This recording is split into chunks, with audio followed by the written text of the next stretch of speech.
I can sit here and tell you on a Tuesday that I don't know the last time I walked away from a Broncos victory and felt like they lost. Welcome into the Orange Crush podcast. Rachel Vigil, Cody Roark. Cody, I'm sitting here on this Tuesday. The Broncos are coming back from London. Hopefully they're back. Hopefully they're adjusting because they have a big game on Sunday against the Giants. But I just feel like despite it being a win, it feels like a loss because of how bad the product was. Do you feel like you're on the same page? Yeah, I mean, we all know it was a win, but it was an ugly one. It didn't – the only thing that felt good about the game on Sunday, and not to sound like we're being negative, but the defense was the only thing that made it feel like a win. Everything else, the offensive performance in the second half, special teams the entire game, it was frustrating. It was to the point where it's like, are you really about to let the New York Jets win this game? Like it became close, and I think I was frustrated in that final offensive sequence, Rachel, because – I don't know what the Broncos are doing. Like, try to run the football at that point, run the clock down a little bit. Now you have it like, what was it? It was like a 2nd and long, 3rd and long. And then Matt Parrott, who's struggling all game.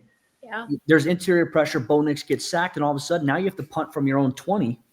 And all of a sudden the Jets get the ball pretty much their own 40-yard line. If it wasn't for P.J. Locke coming up and making a tremendous tackle, it could have been a bigger return that would have put the Jets in immediate field goal range. That was more stressful of a game than it needed to be. Let's highlight the defense real quick before we get on the map here, because it was a tough game. For his first time ever playing guard, it was rough. But the defense really only allowed 3 points out of the 11 that the Jets scored.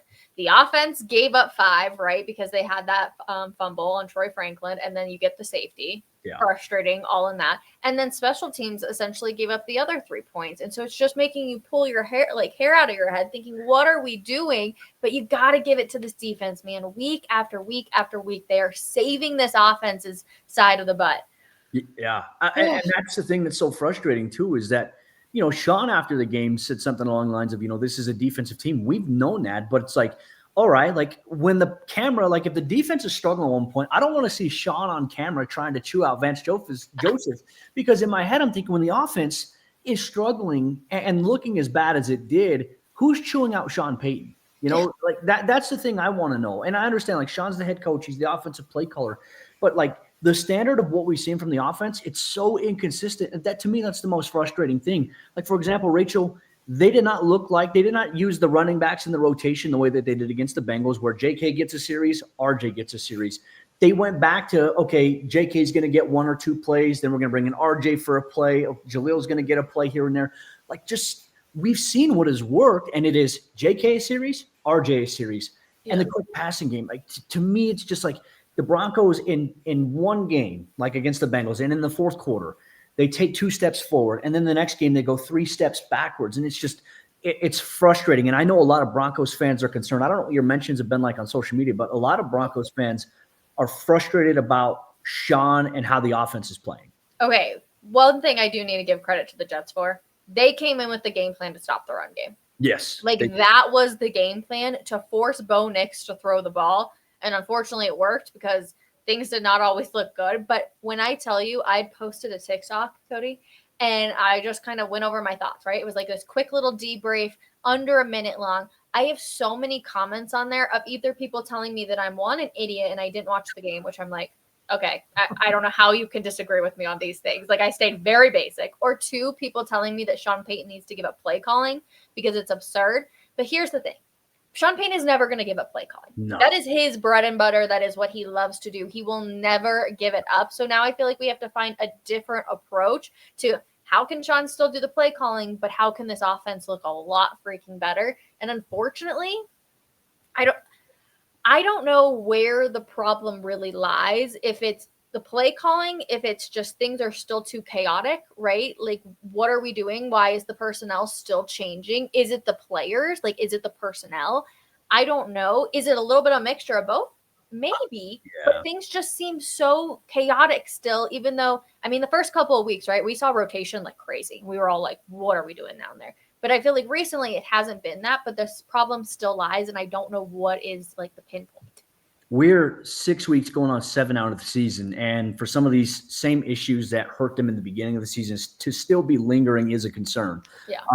You're 100% right. Like, as much as people say, like, make Davis Webb the play caller, Sean is not going to do that. Like, Sean is very much like wants to be in control of the operation. And I understand that. Look, I will say this about Sean, and I think, and I hope Broncos country can agree. I think we can all agree that Sean is a brilliant mind. He's a very, very smart football coach. He's one of the winningest coaches in NFL history. He's in the top 25 there.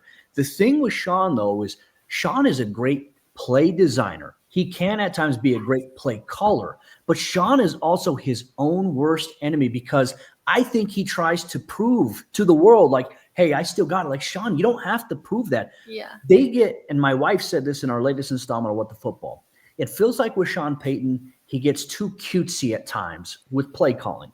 Yep. And I agree.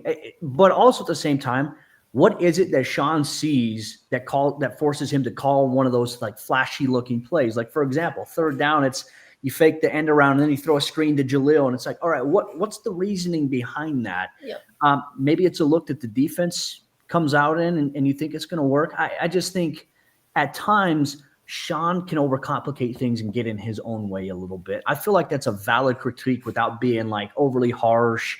But I think people got to understand Sean is never going to give up the mantle of being a play caller. Like the Broncos, they're going to lose Davis Webb this offseason. He's going to get an offensive coordinator job somewhere, and you just wish it was here in Denver. But why be the OC when you're not even going to be able to call plays? That's the tough dilemma that I think we see here in the Mile High City. Okay, and I'm curious. Well, first of all, I totally agree with your wife. I think her and I would actually get along really well, just like watching things. There's definitely a difference, and I tell all of my female friends this. The way we watch football is very different than the way the male audience watches football, but we're both correct in the way we see the game. It's just we have different, I don't know, we just view it so differently, but at the same time, it is very much the same. So I always tell women that, like, don't ever think because if a guy says something that you're wrong, because you're seeing the same thing, you're just describing it differently. I tell women that all the time when they watch the game. And it was one of the biggest lessons I had to learn being in the industry, is I was like, I'm seeing the exact same thing, but I am seeing something different. So my little and I think that's so important too, because look, I think the game, like, you know, you get the ignorant people that are like, football is only a man's sport. Women shouldn't be in men's sports, which is completely ignorant and stupid. I know a lot of women, including yourself, that know a lot about the game of football. And it's just like, the way everyone sees it, it's different, right? There's different experiences there, and you can learn so much. And you know, there's so many women that do the work to learn about the game, to know like the players, to know what's going on in the course of it. And then there's the women audience, I think, who are out there that are interested in the game, that want to learn more, right? Like my wife, for example, like she fully embraced, like I watch football, Monday, Thursday, Friday, Saturday, Sunday. We watch football that long. So she's like, well, if I have to deal with this, I at least want to know what the hell is going on. Yeah. So she asked, I mean, honestly, Rachel, I don't coach her one bit on it. She comes up with all her questions herself. I love that. And the way she asked, I'm like, that's actually unique. Like I didn't think of it that way. Yeah. And that's what I love about the game of football. But it's like, there are a lot of women that want to know more about the game, but also they deal with ignorant, arrogant men who, you know, think that they shouldn't even be having those conversations. It's one of the stupidest things ever. A perfect prime example, and then we'll get back on track. Okay, we got off topic once, but I said Bo was a little too cocky for me in the first half. I loved it though. I love that swag. I hated it. I hate him winking. I know he was probably winking at the like sidelines, but I was He was like winking at Troy on that one. All right, so I think this is a perfect opportunity here. So what is the reason you feel like you didn't like that? First of all, okay, and it wasn't if it would just been the thumbs up, I would have been like, okay, fine. But you know, I don't remember which play it was. It was after he ran for a couple of yards, but he like turned around and gave the guy like a little like side, like, okay, you know, whatever, just beat you there. Then we had the thumbs up. Then we had the wink, and I was like, okay, no offense, this Jets team is terrible. You should be beating them like 27-3 at halftime. Okay, like no offense to the New York Jets. But I was like, this is so bad. And then things just got worse. And then all of a sudden you just see Bo next. And I know I'm only seeing a sliver of what's happening. It's what the camera shows us on TV. But then you see Bo just like sitting there on the sidelines, like looking all gloomy. And I'm like, you shouldn't be acting too cocky right here, because to be honest, you're not even winning this football game yet. And that's what I think was frustrating in my mind. How did you view it? Because you obviously loved it. Yeah, I mean, I think more so it wasn't necessarily like Bo being cocky against the Jets. I feel like, so on that one play where he's giving the thumbs up, he and one of the receivers were not on the same page. Yep. So he just kind of like threw the thumbs up, like they had something similar in mind here, but they didn't get it. So, but I just felt like he's loose, which I like to see Bo loose versus him being, tight there. I feel like him playing loose is great. And my honest opinion, he wasn't the issue in this game. I mean, in the first half, he was slinging it. And then all of a sudden, the Broncos, yes, we know that Ben Powers was out of this game. Matt Peart, he, bless his soul, one of the nicest dudes. He had such a rough game, and he 2 penalties, 2 holding calls on him, wiped out a 15-yard Cortland Sutton catch, a 24-yard Troy Franklin catch that put them in the red zone, which they should have came away with points. That was frustrating to see, and that impacted Bo. But like for Sean, it's like, all right, you're going to the fourth quarter. You've only thrown the ball 3 times, and you've put Bo in the offense in a tough situation where it's like, all right, now you have penalties. You have, you can't run the football, which – to your point about the Jets selling out against the run, I mean, you and I talked about it last week on the show. Coming into this game, the Jets defense, as bad as they were on paper, they had really good defensive personnel and players here, and they sold out to stop the run here. And the quick passing game was working for the Broncos in this game. And then Sean went away from it. That's what frustrated me. Yep. And then all of a sudden in to set up the game-winning Will Lutz field goal, essentially, then you started going back to the quick game. And it's like, why didn't you do this in the third quarter? It was frustrating to me. And obviously there was the safety. So that took a possession away from them too. But I just felt like it was an ugly game. I even felt like for both sides, I felt like it was a poorly officiated game for the Broncos and the Jets. It was frustrating. I don't feel like anyone ever really got into a true rhythm. Well, and I love everybody who's looking at the past games between the Jets and the Broncos, and everyone's like, we never need to have this happen again because it's just like a slugfest. Somebody said to put it on the Weather Channel next time they match up. I saw that as well. I think it's so funny. But I agree with so many of the things you just said. One, I love that Bo was playing loose. Okay. I think the little side, I just beat you. And I get it. You do want to build this confidence. If your quarterback's there and he's got this, the rest of the guys are going to follow along. But I'm like, no offense, this offense hasn't looked good in how many weeks now? So let's not get too inconsistent in this situation. I totally agree with you that Sean Payton is an amazing play designer and maybe not play caller because he does. He comes up with some crazy good ideas, right? They play against Buffalo in the playoffs, the touchdown pass. There's so many ones we can go back to and be like, okay, that was really good, Sean, and we've seen that. Also, going back to Bo being loose, he was finally actually being able to throw on the move. He looked so solid, planting his feet. Things looked so good there, which we've obviously seen him struggle. So I was so happy with that. It was just, I still walked away though. And I was like, what did we just watch for the last 3 hours? Also, I hate international games. I'm sorry. I'm going to be the one to say it. 7:30 a.m. should not be a start time for football games. I'm sorry. My wife agrees with you. Oh, she hated it. I mean, it is too early, but it's also just I don't feel like we've really seen an entertaining London game, or an international game that early in the morning. It's just, I didn't like that it was a turf surface either. Players didn't like that it was an artificial turf surface. But I'm glad that Denver came out of the game healthy, which is great. Oh, totally agree. I 1,000% agree. Was it Talanoa Hufanga had a wrist thing? He's fine. Yeah. Benito's been on the injury report with a wrist injury since week 1, and he's just been dominating. I mean, Rachel, 9 sacks by this Broncos defense. Not that I was shocked. I was like, wow. I didn't expect them to contain Breece Hall and Justin Fields the way that they did because of how aggressive they played. But, man, Vance Joseph, hats off to him. He had a great game plan. But when you have 9 sacks and 8 different players contributing, that's unheard of. They're on an incredible pace right now. 30 sacks in 6 weeks is unheard of. They are chasing the Bears for that record. And honestly, I think they might beat it. This weekend is going to be so interesting. I'm very curious how you feel about the Giants. This is a game that, I'll be honest, scares me a little bit. Now, the good news about Denver being at 30 sacks, well, they're only 33 away from matching last year's overall pace, which led the NFL, which is crazy. I am a little anxious and a little worried about this Giants game. Now, I think the good news is that this is going to be in Denver, right? Yeah. The bad news is, okay, the Giants, they're well rested. They are much better, and I think people are ignoring this, which is mind-boggling to me. The Giants' record was what it was because of where they were at with Russell Wilson at the beginning of the season. Jackson Dart has transformed. They've just given that unit so much energy, and they were playing the Eagles without some of their top receivers, no Malik Neighbors. You got guys that are banged up. But Jackson Dart and Cam Scadaboo are playing fantastic football. They got a pretty good tight end in Theo Johnson who can make some big plays there. The scramble drill is there for them. I am more worried right now about that Giants defense. The defensive line, outside linebackers, and their inside linebackers. They got Abdul Carter, Brian Burns, Dexter Lawrence in the A gap, and then you also have Kayvon Thibodeau, and then you also have Bobby Okereke at linebacker. The way that they attack and the way that they pressure scares me when we look at what the Jets did against the Broncos offensive line and some of the pressures we've seen. Mm-hmm. I am worried about how they're going to try to attack Matt Parrott in this game because interior pressure is the quickest way to demolish an offensive flow. And that's what I worry about here for Bo Nix in the offense. It's not Bo. I'm worried about the offensive line and in particular one spot at left guard.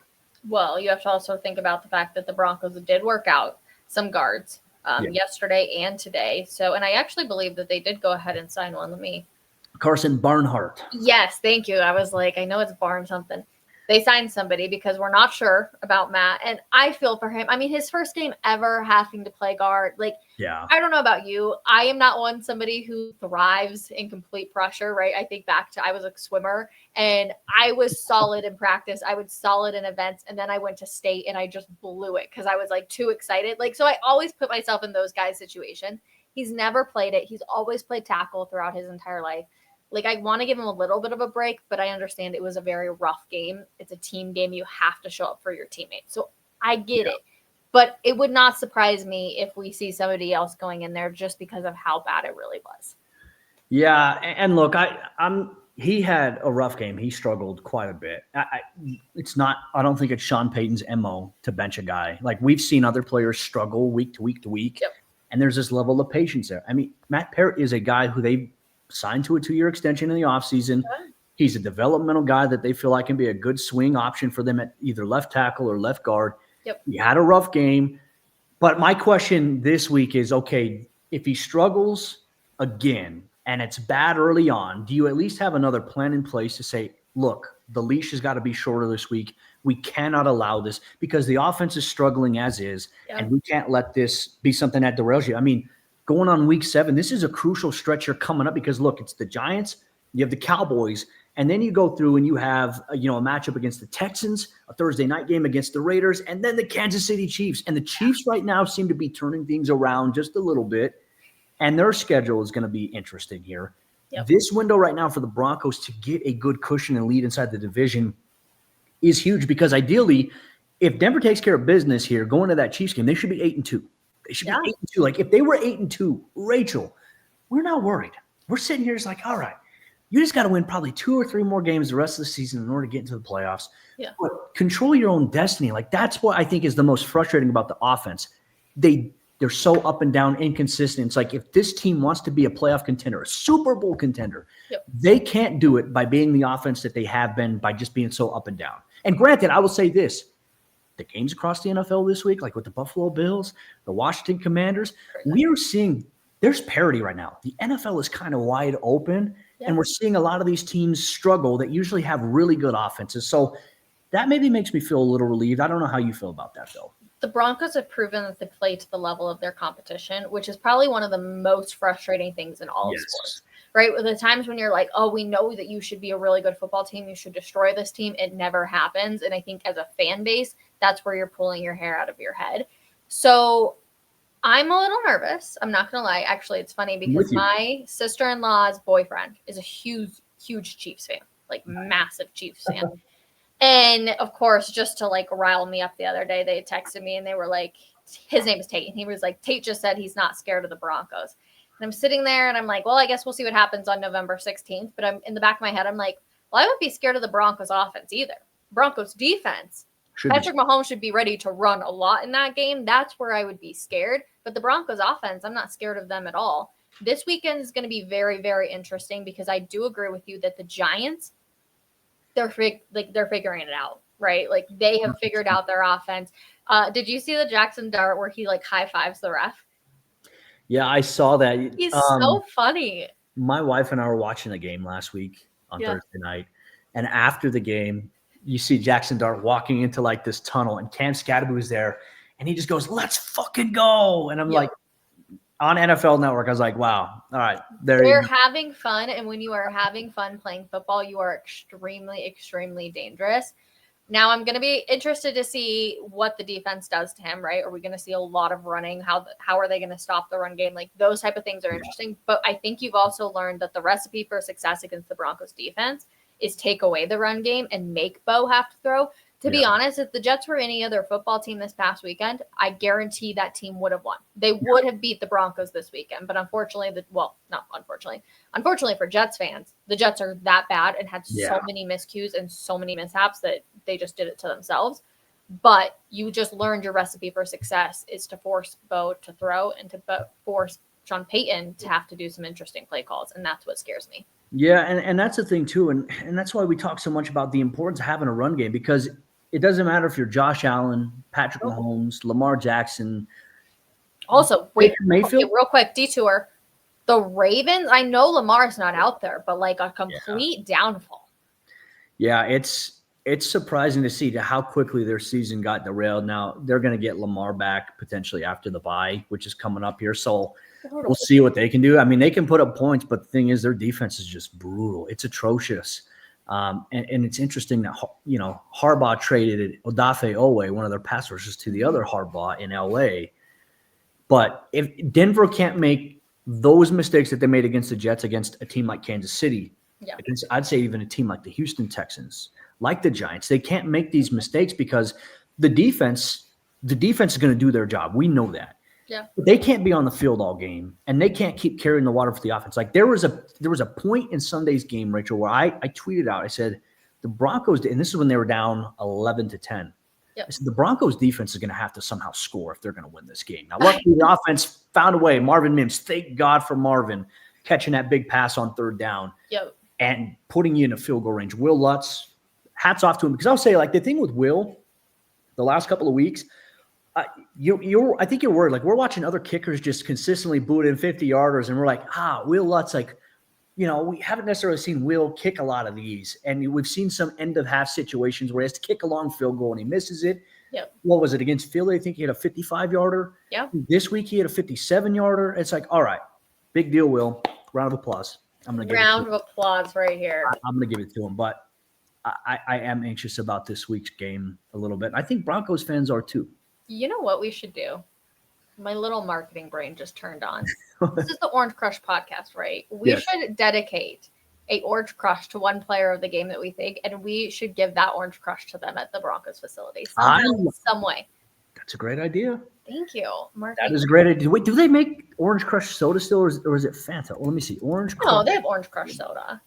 Oh, they do? Yeah. All right. Yes. I like that. I'm just saying. That's a great idea. And if the Broncos don't let us give a player an Orange Crush soda, we can just hand out like an honorary one here on the show or something. I love it. See what? Look at that. I know. Honestly, so fun. Is there anything else from the game that you kind of walked away and you were like, either, oh my gosh, what is happening? Or like, oh my gosh, you deserve a round of applause? There's honestly so many things. I'm like, oh gosh. Outside of the defense, really nothing. Like everything else, like if it has nothing to do with the defense, a lot of it are concerns. Yeah. I'm thankful. I said that the offense and special teams should buy the defense first class. Like they should fly first class on the flight home. They should buy them dinner all week long here.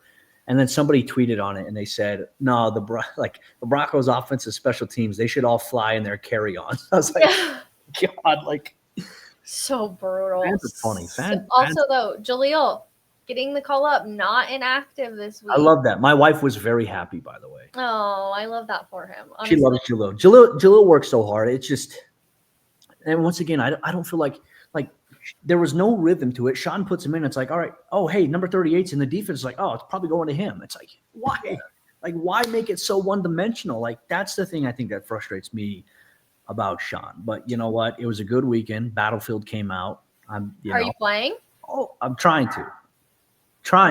Okay. I was going to say. It's hit or miss. I'm on dog duty. So if I get him down for a nap, and I have a day off, then yes, absolutely. It was kind of nice. Usually our like media schedule is Monday we've got conference calls with players and coaches, and Wednesday, Thursday, Friday we've got, practice and everything. But yesterday with them traveling back from London, we didn't have our conference calls, and I was like, this is a weird off day. But Cody and I were talking before the show started, and we were like, okay, the grind starts again because now they're back here for the entire season. Like, let's go. What is it too? I think the Broncos, what is it? They have the New York, Dallas, Houston, Raiders, Chiefs. Yep. 5 weeks into, 6 weeks until the bye week. So true. That's kind of crazy. It's crazy. And look, I hope they go on a run here, and I hope the offense plays better. I think that's the number one thing that fans have is that concern. That's the number one complaint that I've gotten so far this weekend. Like Broncos fans are now at this point where they're frustrated with Sean Payton. And I'm very curious to see how, like, Sean doesn't care about that. Like, Sean doesn't care if the fans are frustrated. Although Sean does read. He reads up on himself. We all know that. He does. But it's like, how can he get out of his own way? I'm very, very curious. That's the biggest question this week. Could you imagine sitting next to Sean Payton as he, like, scrolls Twitter and he's either laughing about things that aren't true or he's like, oh, somebody said that I'm a terrible play caller. Okay, don't care. Put it back down. Let's go back to work. I can just imagine him. Yeah, no, I mean, he reads it. He certainly doesn't care. What did he say to us after the NFL draft? It's like, I read all your guys' mock drafts. It's embarrassing. I was like, oh, thank you. But he's like, there's always somebody that's like a little close. And you're like, okay, sounds good, Sean. I honestly don't think any of us were close. No. Was it 2 years ago? He told us like some guy in Tempe, Arizona was like semi-close. And we were like, oh, okay, interesting. It's the tea leaves there. Who knows? Sean's game is very interesting. Like I like Sean a lot, but like I said, I think Sean just gets in his own way and he can come across as abrasive sometimes. But that's just like the normal personality of the coach. Like coaches do that. So for Sean, I think the number one thing is like, don't be so worried about us in the media and be more worried about the game plan. Like what we say really at the end of the day, what we say, what we have to think should not matter one bit to him. Yeah. Like, we're not doing anything. Our access isn't contingent upon like us singing Sean's praises or anything like that. But it's like, why are you so worried about like what we're doing? Is to just like focus on these other details. Yeah. Sean Payton. Can you just imagine what the next 5 years could look like if Sean's still here? I'm very curious. Super Bowl, we could all lose our hair because we're pulling it out. Who knows? It could go either way.